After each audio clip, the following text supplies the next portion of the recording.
Épître aux Hébreux, chapitre 9, je dirais le 27 et le 28, versets 27 et 28. Il est réservé, comme il est réservé aux hommes, de mourir une seule fois, après quoi vient le jugement. De même, Christ, qui s'est offert une seule fois pour porter les péchés de plusieurs, apparaîtra sans péché une seconde fois à ceux qui l'attendent pour leur salut. Il est réservé aux hommes de mourir une seule fois. Bon, déjà, je dirais que la théorie de la réincarnation, là, elle meurt, là. Hein, on peut mourir qu'une seule fois. Donc, oui, pour moi, c'est clair, la Bible est très claire, la réincarnation, c'est diabolique. Oui, c'est des démons qui voilà, se réincarnent, voilà, qui vont prendre l'apparence d'eux. C'est pas biblique. Il est donné, il est réservé aux hommes de mourir une seule fois. Donc même tous les travaux sur aujourd'hui la génétique, d'essayer le transhumanisme, tout ce qui essaye de faire croire que l'homme peut être éternel, et il cherche à voilà, je suis intéressé par la science. Voilà, ils essayent de capter tout ce qu'il y a dans un cerveau humain, essayer peut-être de le mettre dans un ordinateur, peut-être créer un avatar, un robot, et qui pourrait être éternel. Je dis juste que Dieu a mis des limites. C'est pour ça que quand Dieu a chassé l'homme du jardin d'Éden, il est dit qu'il a mis 2 grands chérubins. Pour moi, c'est la représentation des limites que Dieu a données, pour pas qu'ils aient accès à l'arbre de la vie éternelle. Donc pour moi, c'est mon opinion personnelle. Hein, voilà, je ne dis pas que c'est la Bible et que c'est ça. C'est ce que je retiens dans mon cœur. Voilà, vous avez le droit de penser autrement. Que pour moi, les chérubins, c'est la représentation des limites que Dieu a données par rapport à la vie éternelle. Donc, toute la science, toute la technologie, quelle que soit, même si elle est très évoluée, vous savez, dans les films de science-fiction, c'est des fois intéressant de voir jusqu'où l'imagination des hommes va. On voit qu'ils cherchent à beaucoup, voilà, on va sur Mars, on va sur des planètes, parce que les hommes savent que la Terre, elle va pas pouvoir continuer longtemps comme ça. Hein, et aussi, ils cherchent aussi à devenir immortels. Hein.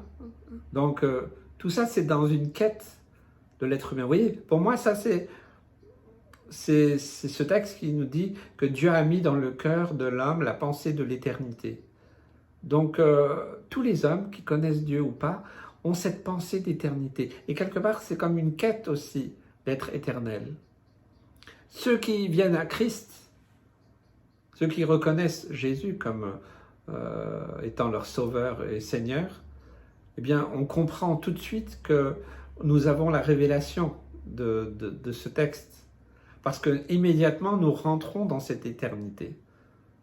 On est déjà, je dirais, un pied dans le ciel et un pied sur la terre. On est déjà dans cette éternité, dans l'espérance de l'éternité, mais c'est acquis par Jésus à la croix. Alors tous ceux qui ne connaissent pas Christ, eux, ils sont dans cette quête. Donc ils cherchent, ils refusent Dieu, ils rejettent Dieu, et ils recherchent donc une manière scientifique, séculière, rationnelle, technologique. Ils cherchent plein de solutions, et ils cherchent, ils vont chercher encore. Mais pour moi, c'est clair, Dieu a mis des limites. Et à un moment donné, tac, stop, on arrive à prolonger, on arrive à faire ceci, faire beaucoup de choses. Voilà, mais il y a des limites que Dieu a mis, et pour moi, ce texte est clair. Il est réservé aux hommes de mourir une seule fois. Tous les hommes mourront une seule fois. Soit ils meurent, soit, étant donné que Jésus est venu une fois, il apparaîtra une seconde fois à ceux qui l'attendent. Donc soit on meurt, c'est le destin de tous les êtres humains, mourir à cette terre pour être dans la vie éternelle, soit d'être enlevé, d'être tout de suite dans cette vie éternelle. Mais nous sommes déjà, je dis, un pied dans l'éternité. Hein. Et l'éternité, vous savez, c'est surtout long au début. Hein. C'est ce que quelqu'un disait. moi j'aime la parole de Dieu qui me révèle des choses, qui me rassurent, même qui me dépassent. Voilà. J'aime la science, vous voyez. Je regarde un peu ce que font les hommes, les recherches qu'ils font, tout ça. Des fois, je suis affolé. Ils font des recherches complètement folles et certainement qu'on ne connaît pas toutes les expériences que certains font. On serait choqués. De tout temps. Voilà, pensez à la dernière guerre, quand Mengele et les autres faisaient des expériences sur les Juifs, hein, sur les personnes qui étaient prisonnières. Ils ont fait des choses horribles. Mais vous savez, en étudiant un petit peu, je vois que ces gens-là, ils ont fait progresser la médecine beaucoup plus vite, mais en faisant des choses terribles. Ils ont tué des dizaines, des centaines, des milliers de personnes. Tout ça pour prouver leur science, leur théorie et tout ça. Ils ont été à droite, à gauche pour... voilà. Ils ont été au-delà de ce qui est permis, on pourrait dire, puisque des êtres humains en ont payé les conséquences. Mais ça a servi. Et comme on dit aujourd'hui, bénéfice-risque. Hein, on dit, par exemple, s'il y a un vaccin, oui, il n'est pas totalement efficace, mais le bénéfice est supérieur au risque, même s'il y a des effets secondaires, même s'il y a des gens qui meurent. Vous voyez, c'est l'être humain. Il a toujours décidé de sacrifier une certaine partie de la population pour obtenir un résultat qui lui semble correct par rapport à ses propres objectifs. Mais pour moi, tout ça, c'est totalement humain, charnel. Il est réservé aux hommes de mourir une seule fois, qu'on le veuille ou pas, qu'on ait peur ou pas, qu'on soit d'accord ou pas, qu'on le conteste ou pas. J'ai accompagné beaucoup de personnes en fin de vie.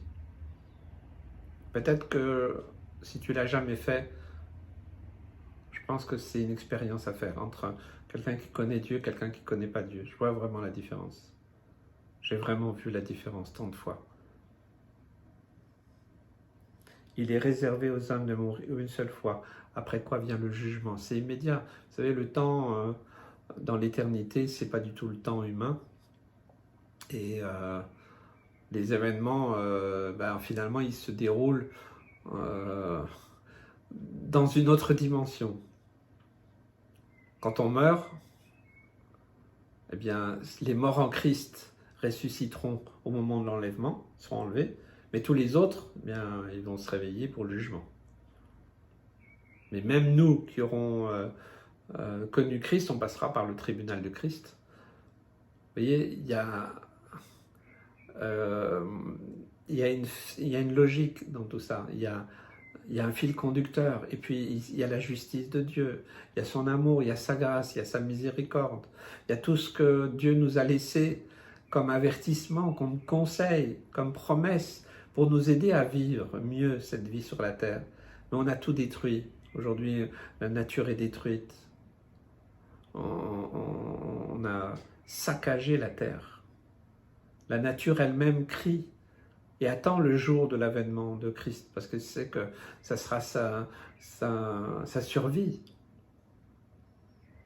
Beaucoup de films catastrophes pensent qu'on va finir par être totalement pollué, que ceci et cela. Vous savez, je pensais à ça ces derniers jours. On dit le réchauffement climatique.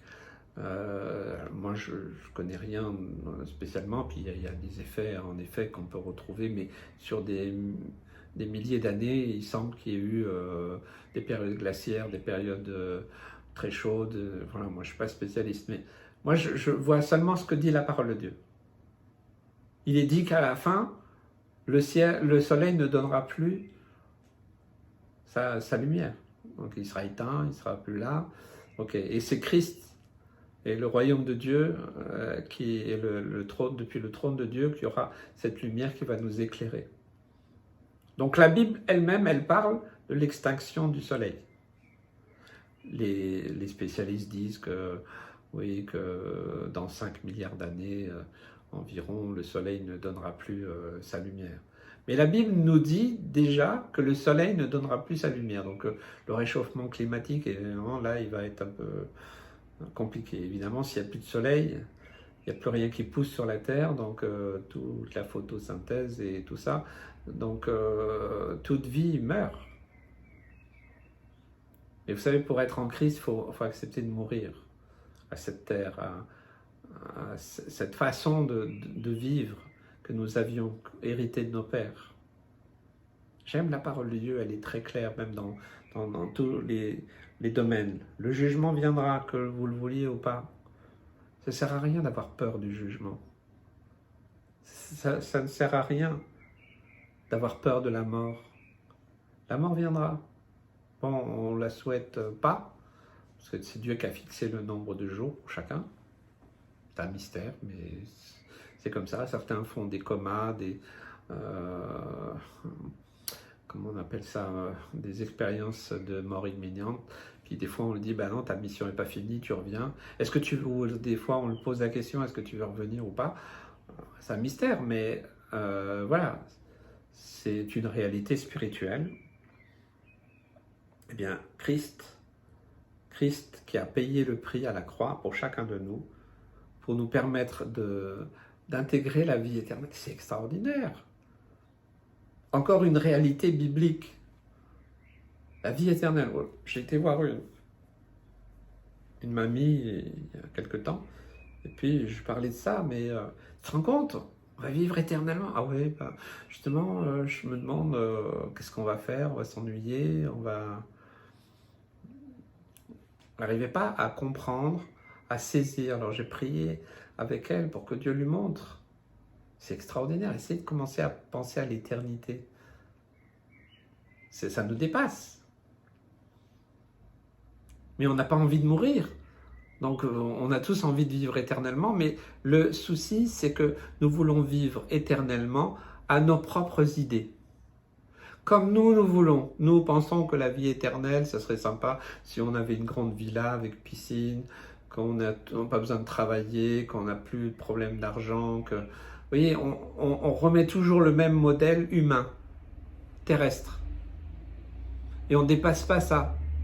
Donc notre vision, elle reste terrestre. Mais si vous pensez à l'éternité d'une manière spirituelle, c'est extraordinaire d'être dans la présence de Dieu, dans la paix, dans la joie permanente. Plus de maladie, plus de souffrance. On pourra revoir des êtres chers. On pourra parler à... Tiens, j'ai rendez-vous avec Abraham dans tant de temps. Tiens, tu viendras me voir. Moi, j'habite dans la Nouvelle-Jérusalem, là, je suis au 2400 étages. Parce que ça sera grand, hein. J'aime penser au ciel, j'aime penser à l'éternité, à la présence du Seigneur.